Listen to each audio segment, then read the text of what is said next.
Hi, everyone, and welcome to my podcast, Success Chats. I'm Sophia, and this is the podcast where we talk about how to create success in all areas of your life.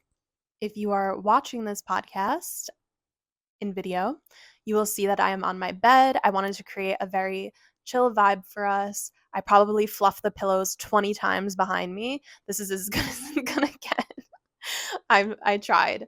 And also I brought a chair in my room to hold my coffee because I just feel like it fits the whole vibe. Without further ado, let's get started. In today's episode, I want to talk about why putting yourself out there and staying optimistic is one of the most powerful things you can do. This has proven to be successful in my own life, and I've done a ton of research that suggests that it has proven to be successful.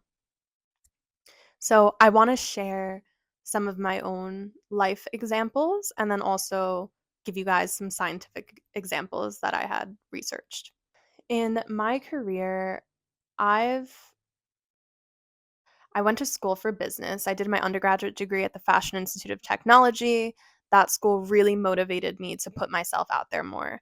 Everyone who attended that school was super motivated. It was almost like a competition. Who could get the best internship? And it motivated me.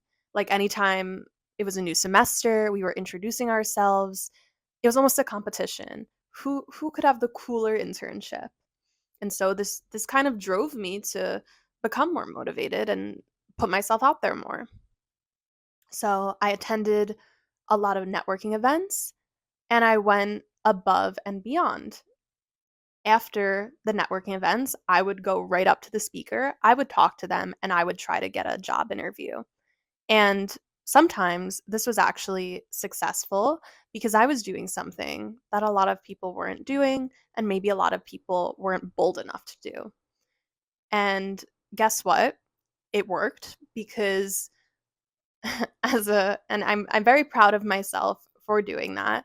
I don't know how I really got the courage to do it, but I did it. And I kind of just thought, this is the only option for me. This is the only way I can succeed is putting myself out there because I am someone who I didn't come from a lot. I had to build for myself. I didn't have those natural connections. And so I realized that in life, instead of trying to change the hand that you were dealt, you need to work with the hand that you were given. So that was something I realized early on in my life when I realized, okay, um, no one's really here to help me. No one's here to guide me. I can't really talk to anyone else who has been in business. I don't have connections, so I have to make my own. So I remember I attended a networking event, um, and the woman was like the editor of Cosmopolitan magazine. And I attended this event. I think it was actually free, and it was for like women in business. Funny thing is so I actually had to attend a networking event for a an essay that I was writing for school. And it was funny because the first networking event that I attended, it wasn't this event, but the first one I attended, you guys, I walked into this event. It was all men. It was like networking for entrepreneurs. And I walked in, it was all men. I was literally wearing like a skirt this day. I had never been like more embarrassed and I was like, "Oh my god." And I was the youngest one there and I was a female and I felt like, "Oh my god, like this is I don't want to be here." Like I feel like the oddball out. I feel embarrassed. And I sat down. I stayed for like 2 seconds and then I left. So the next networking event that I looked for was I literally Googled women in business because I was like, that's not happening again. And, I had to write my essay. So I couldn't, I had to go to a new event. So I went to this event. It was great. I learned a lot. And after the event, I went right up to the editor and I said, I go to school, I go to the Fashion Institute of Technology. I'm getting my degree in advertising and marketing communications, and I want an interview at Cosmopolitan. And that is literally exactly what I said. Because if you really think about it, what's the worst that someone can say if you can ask for something? I'm never going to see this woman again if I don't go up to her and say something. So the worst she can say is no. And who cares? Who cares if someone rejects you, says no? And now I have the mindset that if someone says no to me, like, their loss. I know how great I am. I know how much light I can bring, how much knowledge. Well, maybe back then I didn't have as much knowledge, but I was a hard worker. And also, let me tell you guys that CUNY college students, this is actually a fact, are proven to have a higher retention rate than those who go to Ivy League schools. And I think it's because we are hustlers. We didn't come from much. We didn't have uh like all this money to attend college. So we work hard, and I think that that shows a lot. So anyway, I went up to her, I ended up getting the interview, and I want to tell you guys, I didn't end up getting the job and I was crushed, but I learned because I didn't do a lot of research on Cosmopolitan magazine. Um to be totally honest, I didn't really read it. So when they asked me about it in the interview, I bullshitted, and maybe they could tell that I was lying because they were like, "Oh, can you tell us like an article that you read?" And I wasn't expecting this question. My interview went great up until this point, and I was like, "Yeah, I can." And I don't know what I said. I made something up, and clearly they knew. They were like, "We want someone who's passionate about the magazine.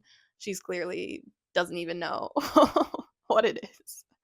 No, I had like an understanding, but I couldn't give them an example of an article.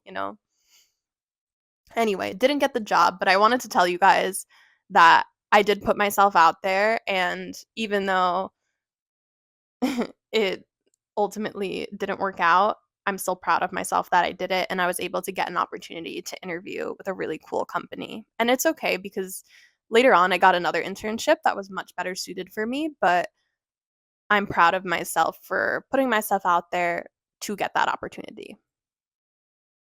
So that's one example. And I just want to explain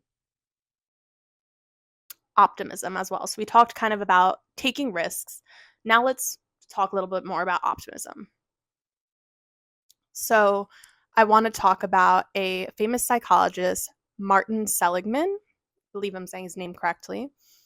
And he's a famous psychologist. He conducted a study in the 70s on helplessness, people who feel helplessness, and people who are more optimistic. And the people who are more pessimistic and helpless, they feel they have feelings like, why should I try to do anything? Nothing will ever succeed, just very negative thoughts. Whereas those who are more optimistic kind of see failures as a positive thing and think, I can move forward in life, and this gives me opportunity to expand and grow, just kind of having that more glasses half full rather than glasses half empty mindset. So he conducted a study in the 70s, particularly on dogs. He caged dogs in two different cages. One set of dogs had a a shocker, something that shocked them lightly, and there was no way for them to get out of that shock. But in the other cage, the dogs also got shocked, but they had the opportunity to jump over the lever that was shocking them. So they had a way out of the situation. And they found out, they altered this study. Then they saw, okay, um, let's alter the study now and let's create the cage with the dogs who have the shock that have no way of getting out of it. Let's now include a lever that they can jump over to get to not be shocked. And they found that the dogs were so used to getting shocked that they didn't even try to jump over the lever. They kind of had this thought process like, okay, what's the point? I'm just going to get shocked, even though if they just all they did was jump over the lever, they would not be shocked anymore. So Seligman was able to determine that humans and dogs, it's easy for us to stay in this negative mindset. And when we're so conditioned of thinking a certain way, sometimes we don't even realize that there's a way out of it. So I thought that that study was really interesting. So I want to kind of talk more about this way out of the negative thoughts. And there's something called cognitive restructuring, which is how you can move out of this negative mindset and get more into that positive, optimistic mindset. I want to get you guys the actual definition. So, cognitive restructuring involves challenging negative thoughts and replacing them with more positive, realistic ones. People who were taught to be more optimistic have better emotional health and are more successful in their careers and had lower rates of depression. Also, you guys, I read into this study a little bit more, and it was saying how they did the study on high school students, and they found they had two different groups of people, one who were a little more pessimistic and the other who were more optimistic. And they found that those who were more optimistic got better grades, were more successful later in life, and had overall better mental and physical health. So I think that goes with saying that optimism is a very, very powerful thing. I really do try to go about my life being very optimistic, opening myself up. And like to give you guys a tiny example, I was getting my friend bagels the other day for like a little get together that we were having. And I I went into the bagel store, I asked for 5 bagels, cream cheese, butter, whatever, and I was so nice, I went in so optimistic, and then later, I opened the bag and I saw that he gave me 10 bagels, but he only charged me for 5.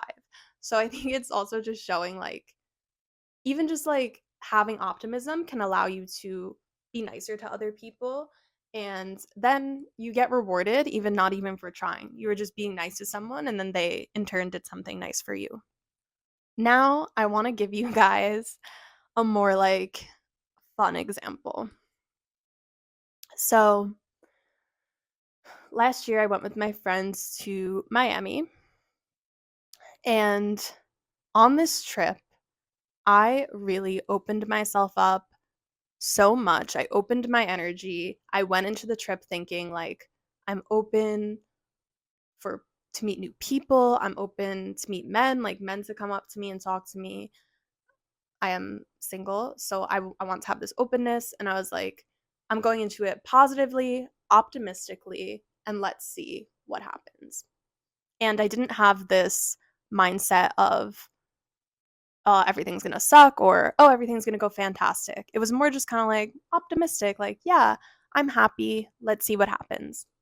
It was actually really crazy now that I'm looking back, all the opportunity that presented itself.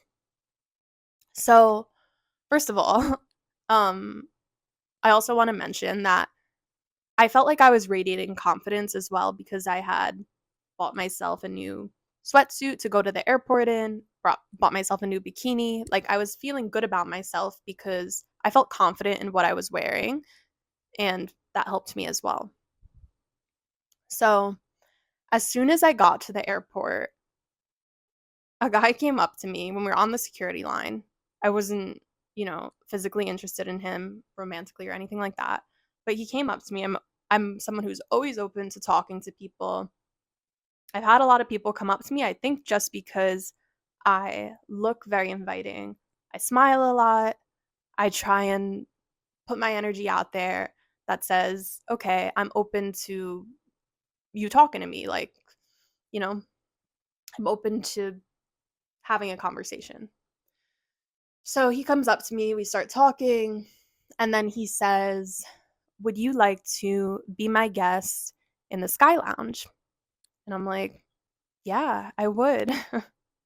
So me just having an interaction with this guy, he then invites me to the Sky Lounge, which if you don't know, in the airport, this is a place people pay extra money for. You can also get it if you paid for a first class ticket, and it has free food. It's a lounge. It's really nice.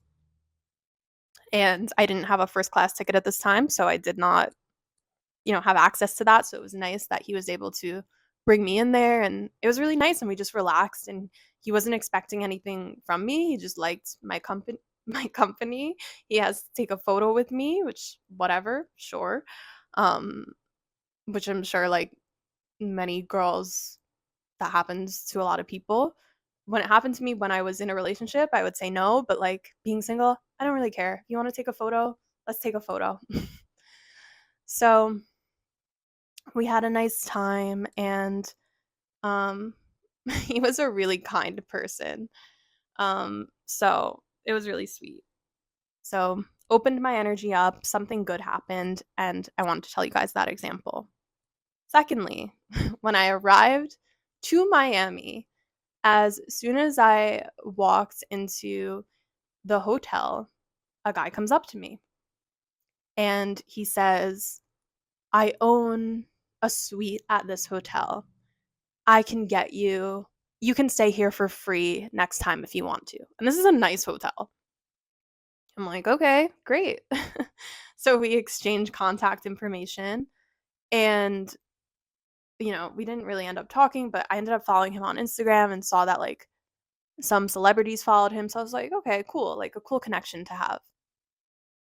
And again, I really feel like because I opened my energy up, I even said it out loud. Like before I went on the trip, I told my friends, I was like, I'm open to talking to new people, meeting new men.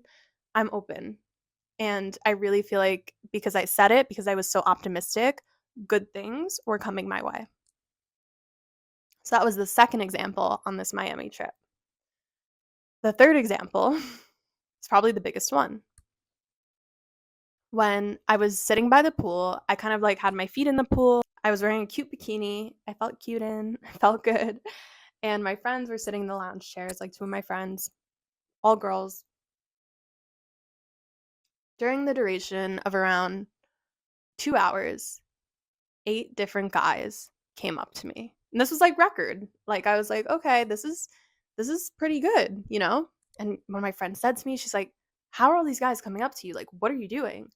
And I was like, I don't know. I just like I feel like very open. Like my energy's open. Even like I feel like the way I was like kind of sitting alone was giving them the opportunity to approach me.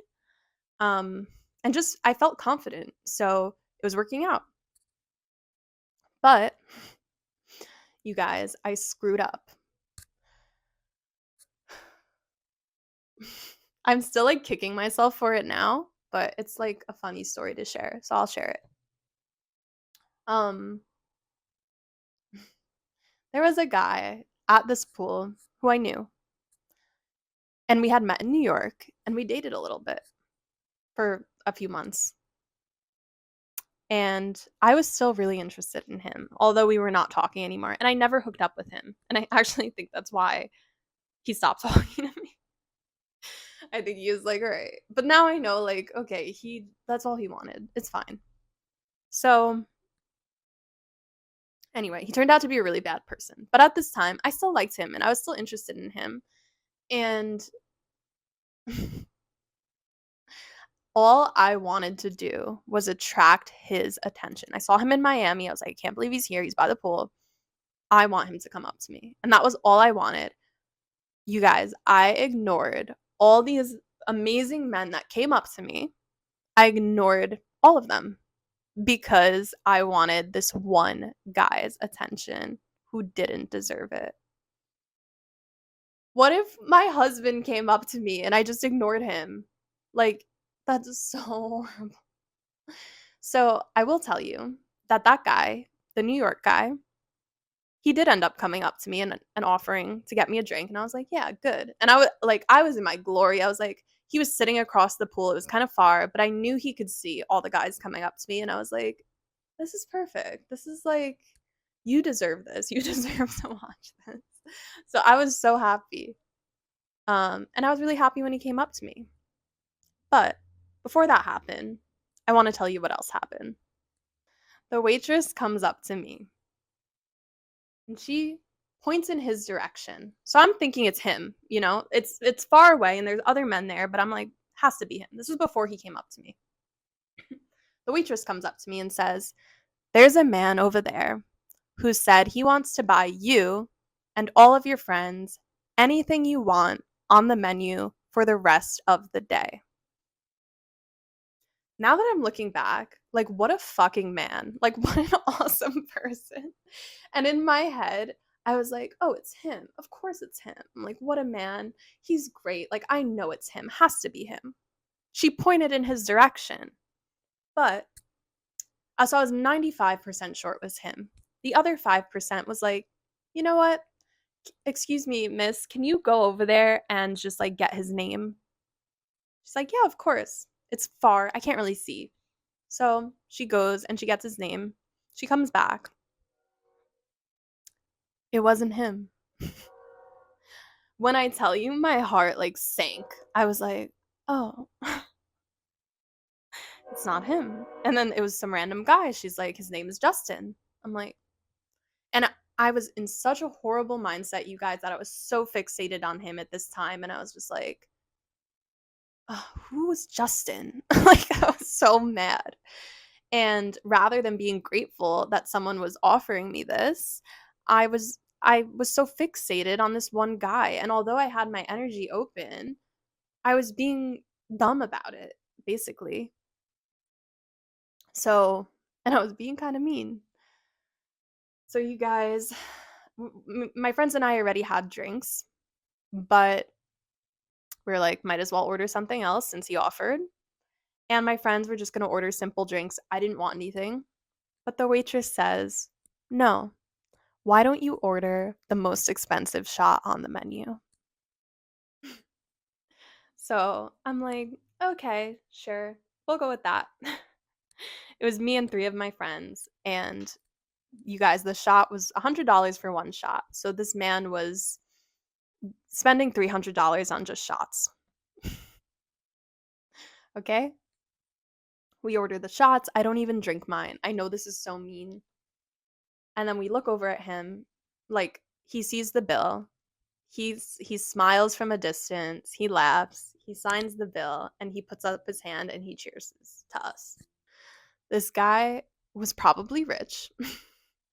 I blew it, completely blew it. And he was so nice to me, even though I was being such a bitch. He was so nice to me. And I was in the bathroom. Then my friends were there and he was looking for me. And they told me, he was like, oh, where's my babe in the blue? I was wearing like a blue bikini. And they're like, oh, she's coming, she's coming. So I come back and he's like, let's exchange information. And I'm like, okay. I didn't even save his number, you guys. I'm kicking myself. Like, I want to like go back and like shake myself and be like, what are you doing? Why are you focused on this other guy who doesn't deserve it? So anyway, you guys, the guy, Justin, never heard from him again because I didn't save his number. So he texted me, but then I got a new phone, I think, and like, so I never saved his number. And like, nothing I can do now but learn from the situation. That other guy from New York, he did end up offering to get me a drink. He ended up being horrible. I'm not going to go into detail, but he did not treat me right. We stopped talking after that, and that was it. And now looking back, I'm like, oh my God, that guy from New York did not deserve the time of day. I was fixated on the wrong person, but I learned from it. But long story short, I wanted to give you all these Miami examples because I wanted to tell you how powerful it is when you open your energy and you stay optimistic.